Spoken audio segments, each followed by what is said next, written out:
prayer box by contacting Silent Unity using YouPray app as indicated on the screen and any combination of these options.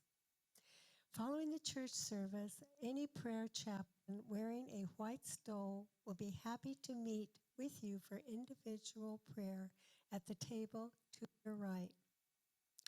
Please join me now in a moment of silence in this sacred time in our service. You may speak the names of the people for whom you're praying or simply hold them in your heart.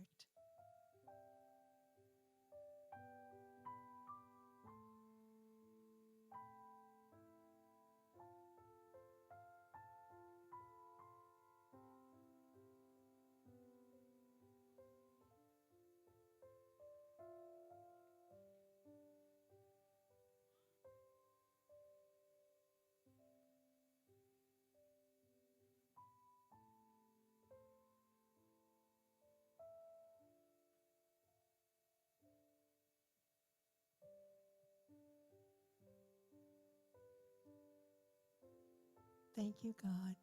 Amen.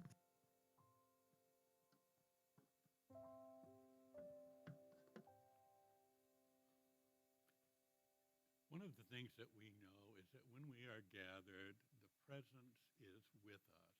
So let's affirm that in song with Surely the Presence. And here's your intro.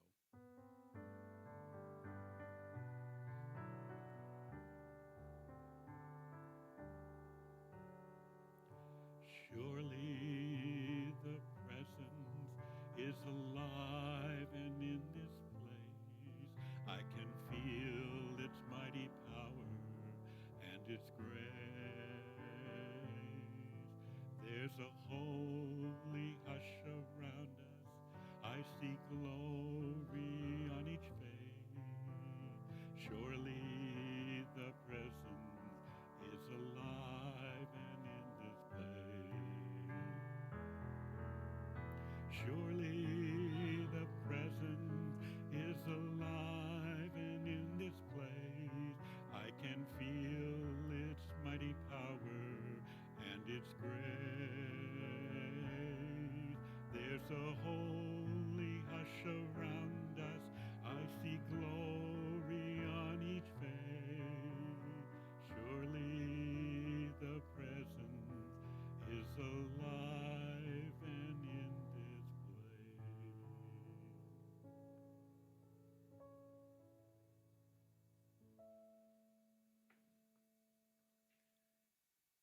All right. Good morning. Thank you, Don. Thank you, Pop-Up Choir. Happy Easter, everyone. Happy Resurrection Day and Happy New Life. And of course, Happy Easter Potluck, right? We love potluck here. And, I want to go ahead and say this now before I forget. If you helped set up, if you're helping clean up, if you brought food, whatever you did, thank you so very much. We appreciate you. And we especially appreciate Darlene Becker and Lynn White, who have been coordinating all this. We certainly appreciate them very, very much. And if you're sitting here and you're thinking, oh man, I didn't bring anything, it's okay. I've looked out there. There is plenty. So be sure that you hang out with us and enjoy some good church food. All right? All right. So as most of you know, I've been a minister for several years now. And of course, that means I've offered quite a few Easter reflections. So you think for me, today would be kind of a no-brainer, right? Christ is risen. Christ is risen indeed. That's great news, right? So Christ is risen. Get it? Got it? Good. So let's go ahead, pass the offering basket, and then start passing the ham and the deviled eggs and all the good food, right? Shortest church service ever. And I think that's part of our challenge, though, with Easter, too. You might remember last week at Palm Sunday, I said, sometimes with events like this, we tend to skip over some very important lessons. We forget what it took to get to this particular day. For example, I grew up in the Pentecostal church, and we did not observe the seasons of the church year. Things like Lent and Advent fact, I did not even know there was such a thing as the church seasons of the year until I started attending Resurrection Metropolitan Community Church in Houston in 1981. And even then, at first, I thought this must be some kind of indoctrination plot of the Catholic Church because they wore robes and they processed and they took communion and they lit candles and they had a printed bulletin with an order of service. They were scripting the Holy Spirit. It must be a plot, just like my mama told me. So here I am 32 years later. You could say I've come a long way. So, as much as I honor my Pentecostal upbringing and the lessons that I'd learned during that time, the point is we did not observe the seasons of the church. That means when it came to Easter, we kind of mentioned the crucifixion. We sort of mentioned it, but we sort of mentioned it in passing because the big news for the day was Jesus rose from the grave. We did not have Good Friday services, and we certainly did not talk about Holy Saturday, that in between time between the resurrection and the crucifixion and that time when Jesus was reported to be in the tomb. And I get that. I get why, because, Easter is a joyous day, and you really don't like to think about those dark tombs. They can be kind of depressing.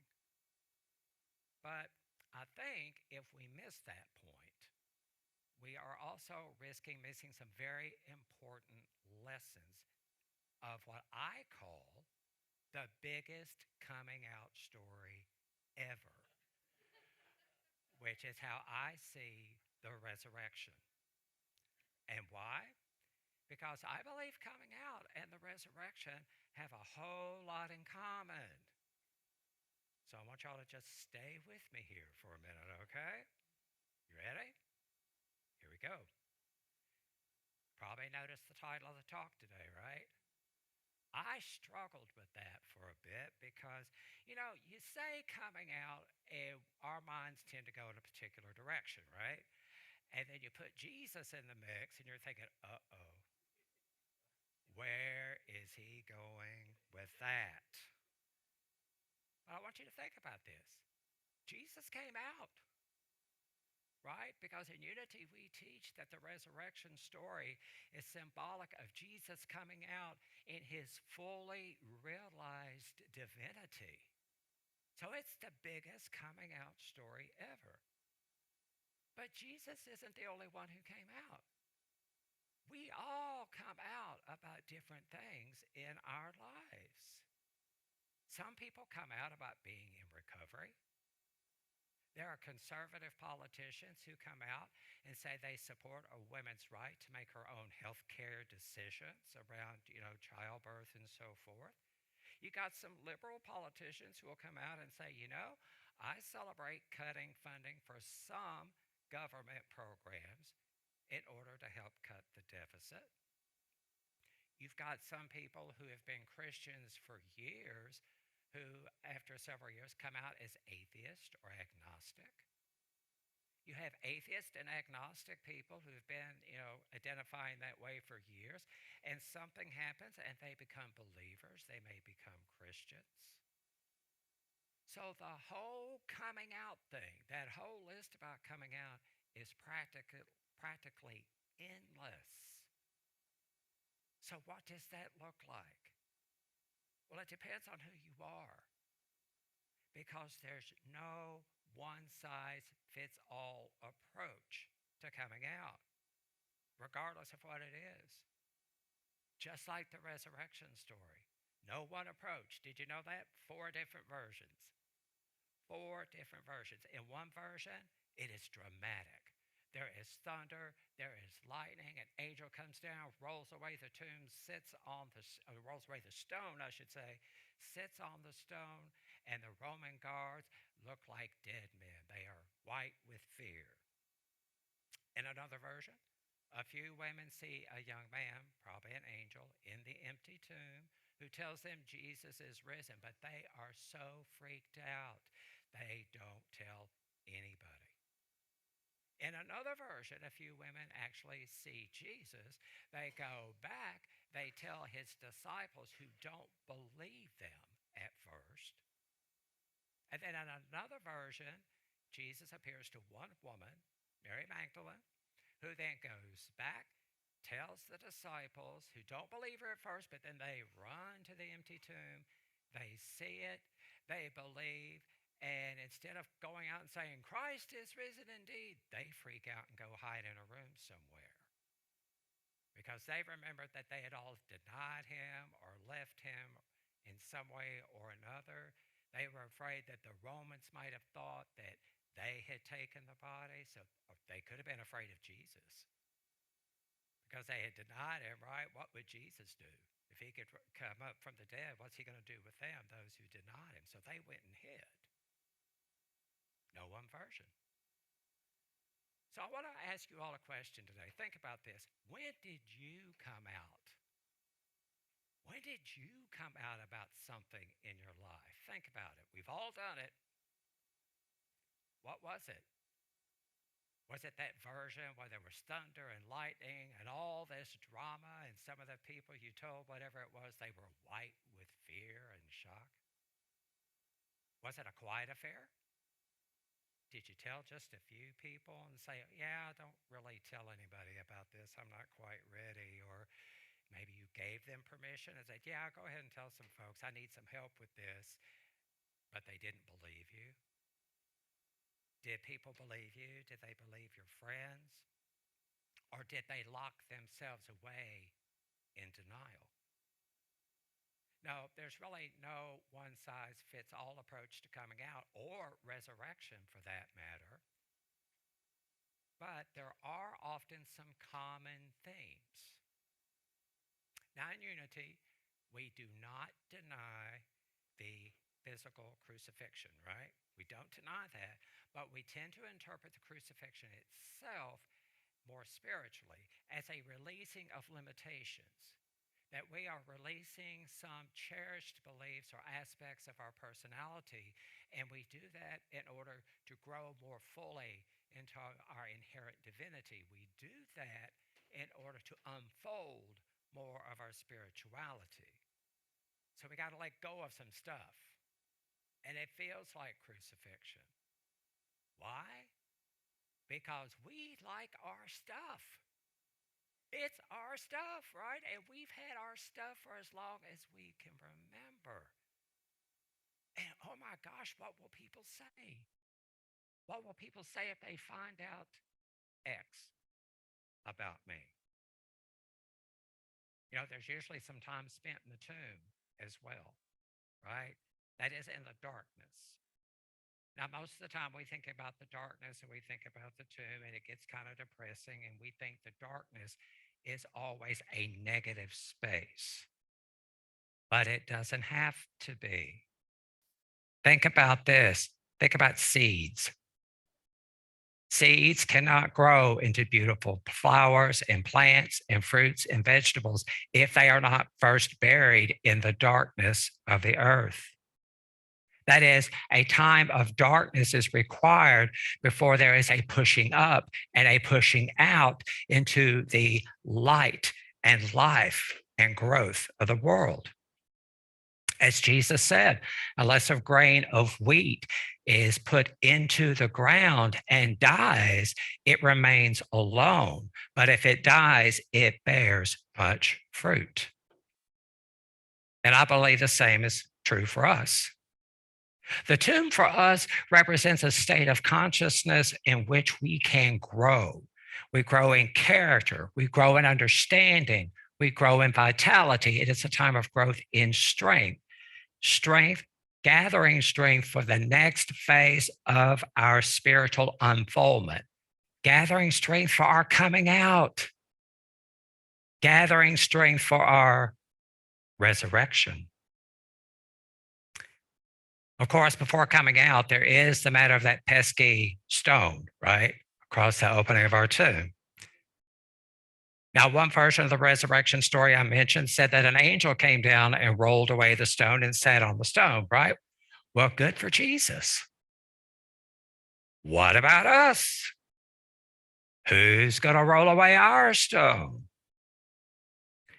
Now, I think, first of all, that the stones that are blocking the entries of our tomb are those outer circumstances which try to convince us that maybe it's not quite safe to come out yet. Maybe it's not quite time for resurrection. Maybe later when things settle down a bit, when things aren't so political. Maybe later when we're older and wiser. Maybe later when we have a little more money. Maybe later when family and friends we think will be better able to handle our new paths or what we have to share with them. Maybe later when we have our act more together than we do now. Sometimes those stones of our own making. I'm too old for this. I'm not old enough for that. I'm too much of this, or I'm not enough of that. Yet, what do our unity principles teach us about that? It teaches us that all that growth in character and all those spiritual truths that we can be learning in our time in the tomb, all of that is wonderful. And all that strength that we gather is wonderful. And it doesn't mean a thing if we don't eventually come out of the tomb and live our truth in the light of resurrection. The time comes for us when it is time to roll away the stone that is blocking our full resurrection. And how do we do that? Sometimes, like in the Bible, all it takes is one angel. And by that, I mean, sometimes it only takes one person, a spiritual community, a particular spiritual truth which lodges itself into our consciousness, and it takes that, and then our stone rolls away. Those limiting beliefs and outer conditions, roll those away. Those things which try to keep us in our tombs far too long after they have outlived their usefulness. Okay, so how long does it take? How long, oh Lord, before resurrection or coming out? Well, when it comes to the story of Jesus, some folks jump through a whole lot of interpretive hoops, right? They want to make it fit into 3 days because Jesus said, you destroy this temple and I will raise it up in 3 days. Okay. But we all know, right? Friday afternoon to Sunday morning is not 3 days. Okay. And especially if we are looking at our own resurrections, especially in a metaphorical sense, on the third day, we're probably not even getting started, right? At least not, we're still trying to figure out what's going on. So how long does the process take? Well, metaphysically, the number 3 represents perfection, harmony, wisdom, and understanding. So what that says to me is everybody's process is different, right? When we reach that place where we feel that we've reached some harmony and some understanding and a little bit of wisdom, that's when it's time for us to come out. Again, everybody has their own process. Stay as long as you need in the tomb until you reach that place of wisdom and understanding. Don't try to force it, because if you or anybody else tries to force your own resurrection or coming out, chances are you're going to be stuck in the tomb even longer. Caveat here. Don't stay in the tomb too long. You'll know when to come out. Don't stay too long. Why? Because things that stay too long in the tomb start to stink. Don't stay until you stink, okay? Because if things start to smell, then that means it's time for you to start rolling away your stone, okay? All right. One more thing, which you've probably already figured out. Resurrection is not a special one-time event in history limited to the person of Jesus. It's great. I'm not downplaying it. But what I'm saying here is every time we are raised into Christ's consciousness, we experience resurrection. Just like we come out about so many different things in our lives over the course of our lifetimes, we have the potential to experience multiple resurrections. So hear the good news. Christ is risen. Christ is risen indeed, and so are we. So come out, whoever you are, because it is beautiful in the light. And so it is.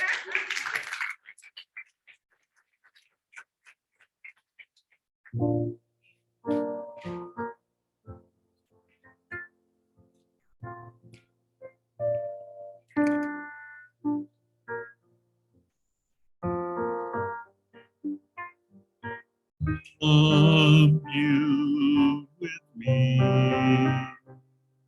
We come together to join our hearts.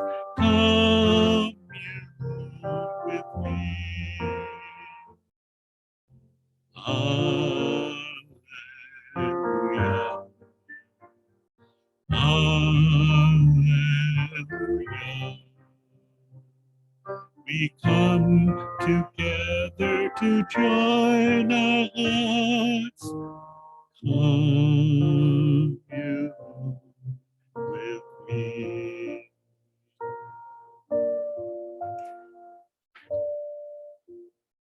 So this morning, as we enter a time of meditation, I encourage you to relax, shake your shoulders loose a bit. If you're comfortable, close your eyes. If not, just hold a soft gaze. Placing your feet firmly on the ground, connecting with that earth energy.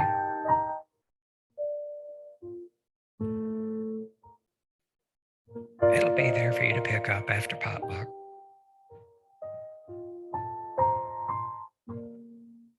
Take a deep cleansing breath in and release.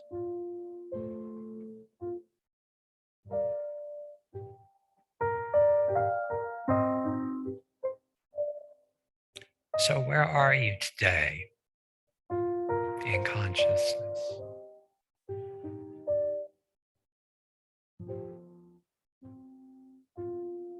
Are you in that in-between time still?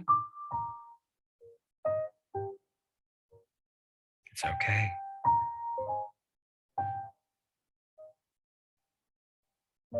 As you continue to breathe, breathe in the truth that the tomb is not forever.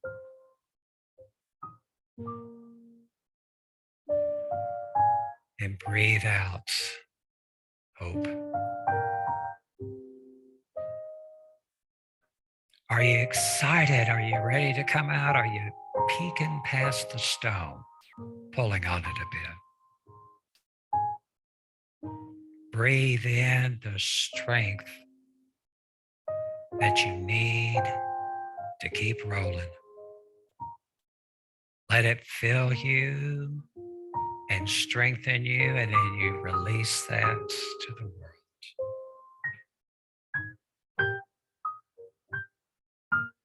Are you out?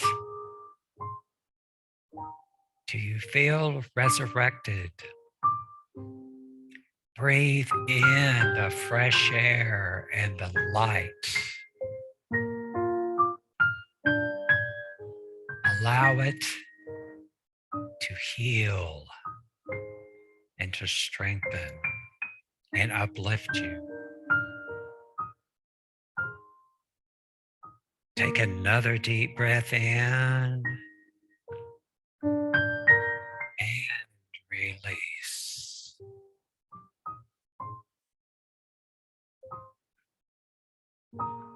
Come out, whoever you are. It's beautiful in the light. so it is.